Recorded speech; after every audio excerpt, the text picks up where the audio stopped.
Back to সুরুপাস blog. আবার চলে এসেছি একটা নতুন ভিডিও নিয়ে। আর এই ভিডিওতে পুরী ভ্রমণের প্রথম দিনের অভিজ্ঞতা শেয়ার করব।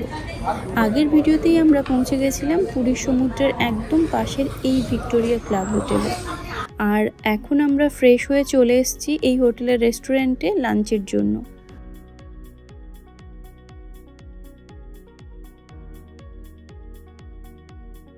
আর এখানে আমরা নিয়ে নিয়েছি সাদা ভাতের সঙ্গে ঝিঙে পোস্ত, চিকেন কারি, মাটন কারি, এঁচোড় চিংড়ি আর সঙ্গে গ্রিন স্যালাড।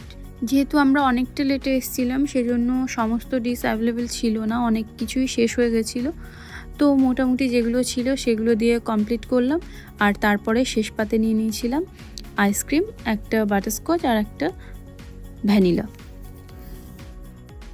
খাওয়া দাওয়া সব শেষ করে আমরা চলে এলাম একদম সমুদ্রে, কোনো সময় নষ্ট না করে।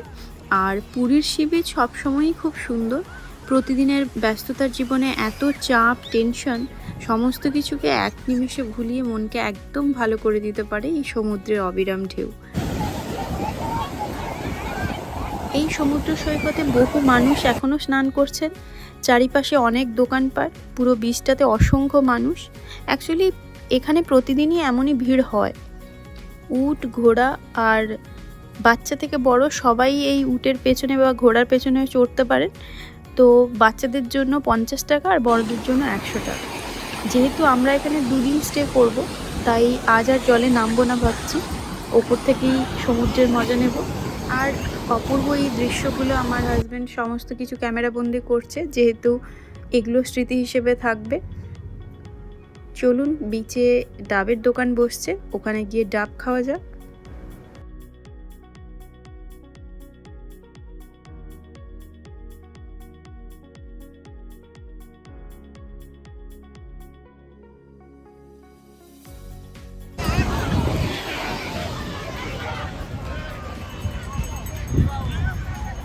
এদিক ওদিক অনেক ডাবের দোকানই বসছে, কিন্তু এই দোকানটা আমাদের খুব কাছাকাছি ছিল, তাই এখানেই চলে এলাম ডাব খেতে।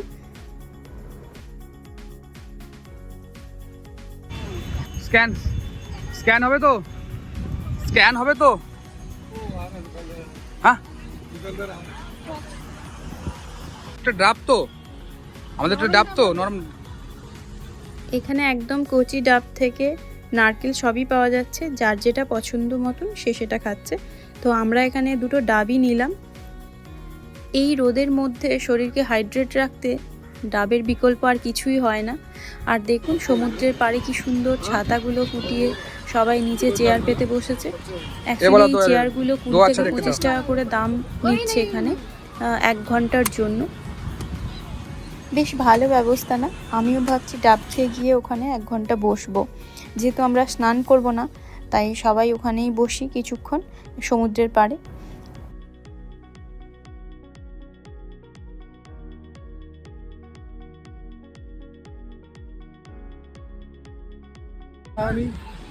Also, I book in Netherlands a hotel for 2 nights in Nagpur.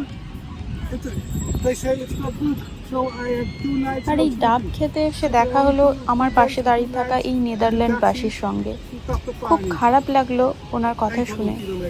ওনার সঙ্গে যেটা হয়েছে খুবই দুঃখজনক। ওনার কথাই জানতে পারলাম উনি নেদারল্যান্ড থেকে এসছেন বেশ কিছুদিন আগে এখানে, এবং একদিন রাত্রে ট্যাক্সিতে এসছিলেন হোটেলে ফেরার জন্য। সেই সময় ওনার সমস্ত কিছুই ট্যাক্সি থেকে চুরি হয়ে যায় কোনোভাবে। তো ওনার পাসপোর্ট, ফেরার টিকিট সমস্ত কিছুই ছিল সেখানে, ক্যামেরা, তো সব কিছুই চুরি হয়ে গেছিলো। এখানে অ্যাম্বাসিতে যোগাযোগ করেছেন এবং যতক্ষণ না পর্যন্ত নেদারল্যান্ড থেকে কোনো টাকা পয়সা পাঠানো হচ্ছে ওনাকে, ততক্ষণ এখানে টিকিট বা অন্যান্য কাজগুলো করতে পারছেন না, যেহেতু ওনার কাছে সেভাবে কোনো টাকা পয়সা নেই। তো আমরা প্রথম থেকেই বুঝতে পারছিলাম, যখন আমাদের পাশে এসে দাঁড়ালেন দেখেই মনে হচ্ছিল কোনো প্রবলেমের মধ্যে আছেন। নিজে থেকেই সমস্ত কিছুটা বললেন কি হয়েছে ওনার সঙ্গে। আমরা ডাবটা অফার করতে উনি নিলেন এবং এটাও বললেন যে এখানে যেহেতু উনি বাইরের দেশ থেকে এসছেন, তো এখানকার লোকাল জল খেলে ওনার প্রবলেম হতে পারে, ব্যাকটেরিয়াল ইনফেকশন বা কিছু। তো সেজন্য ওনাকে জলের বোতল কিনে খেতে হচ্ছে। আর ইভেন এই সময় ওনার কাছে কোনো সেভাবে টাকা পয়সাও নেই যে একটা জলের বোতল কিনেও খাবে। I get my suitcase. visa limit is over or I get my suitcase back. I get my watch back. And I get my clothes back and medicines and vitamins. I get all back. But the police are running after them now. And they took also the taxi from the taxi driver. so they stole you from the hotel or No, it's inside the taxi. Inside the taxi? Yeah, I have to pee-pee. And then I come back and I saw my one belt was lying on the floor of the taxi. And I look in my bag and my money was gone. Only 30,000 rupees, 30,870 rupees was left in the bag.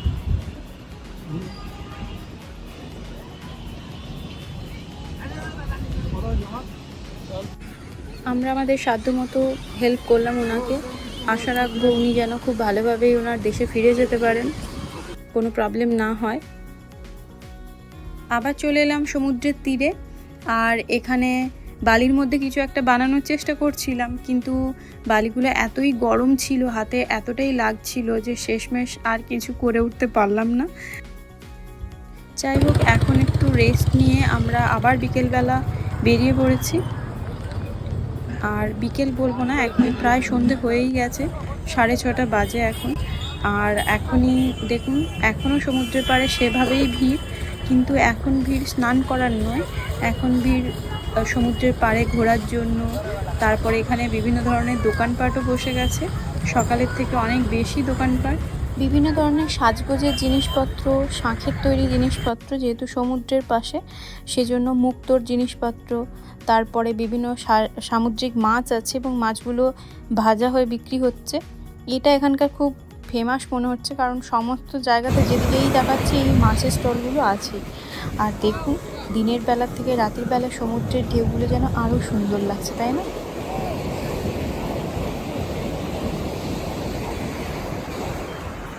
আমার husband এখানে অন্ধকারের মধ্যে ঘুরতে ঘুরতে বালির মধ্যে একটা কাঁকড়া পেয়েছে। দেখুন, এইটুকু ছোট্ট কাঁকড়াটা ও হাত দিয়েই ধরেছে।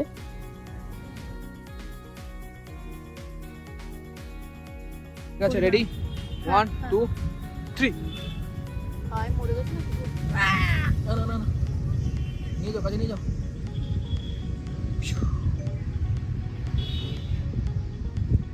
ছোট একবারে ওই মাকড়সা মনে হচ্ছে তো স্পিডটা দেখবে, স্পিডটা দেখবে, দেখো দেখো ছেড়ে দিতে খুব দৌড়াচ্ছে আসলে আত্মরক্ষার জন্য সব কিছু। আমাদের আর দুজন ফ্রেন্ড যারা আমাদের পাশের হোটেলেই ছিল, একদম এই সোনা হোটেল, যেটা ভিক্টোরিয়ার পাশেই একদম। তো আমরা সমুদ্রের পাড় থেকে ওদের ওখানে গেলাম রুমে।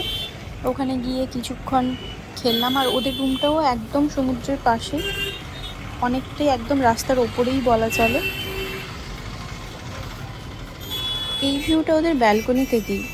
আর এরপরে আমরা কিছুক্ষণ সবাই মিলে গল্পগুজব করলাম, খেললাম। আর তারপরে এখন আমরা বেরিয়ে পড়েছি ডিনারের জন্য।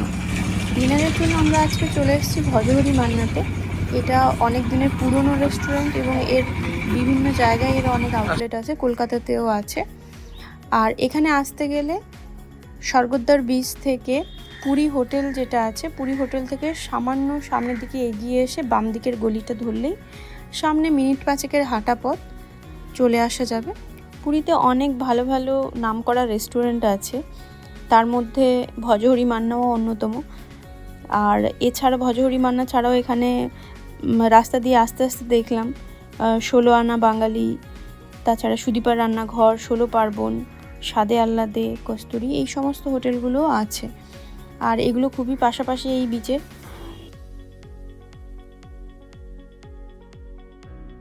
তো আমরা এখন এই হোটেলের মধ্যে 5 জন চলে এসেছি একটা টেবিলে। আর এখানকার মেনু কার্ডটা দেখাই একটু। তার আগে বলি, আমরা এখন এসেছি, এখন বাজে প্রায় 9:10। তো এখানে রাত্রে প্রায় 9:30 পর্যন্ত খোলা থাকে, 9:30 10টা ম্যাক্সিমাম। কিন্তু আপনারা চেষ্টা করবেন যত তাড়াতাড়ি আসা সম্ভব, কারণ এখানে লাস্টের দিকে কিছু কিছু ডিশেস নাও পাওয়া যেতে পারে, কারণ প্রচুর মানুষের ভিড় হয় প্রত্যেক দিনই। এখন আমরা যে জায়গায় বসে আছি এখানে তো ভর্তি সমস্ত টেবিলগুলো, প্লাস আমাদের অপোজিটেও একটা জায়গা আছে যেখানে আরও মানুষজন বসে খাচ্ছেন, সেখানেও ভর্তি। এখানে এত রকমের আইটেম আছে কি বলবো, মানে বাঙালির যত ধরনের পদ হয় সমস্ত কিছু এখানে অ্যাভেলেবেল আছে। তো আমরা যেগুলো নিয়ে নিয়েছি, ফার্স্টেই আমরা একটা স্টার্টারে নিয়ে নিয়েছিলাম চিকেন পকোড়া, আর তারপরে যেহেতু আমরা 5 জন আছি অনেকগুলো ডিশেসই নিয়েছি। মেন কোর্সে ফার্স্টেই আমরা দুটো থালি অর্ডার করেছিলাম, একটা নিরামিষের থালি, একটা আমিষের থালি, আর প্রত্যেকটা থালিতেই প্রায় 8 থেকে 10টা আইটেম ছিল। আর ঘিটা, এখানকার যে ঘিটা সঙ্গে দিয়েছে জাস্ট অসাধারণ, কি বলবো।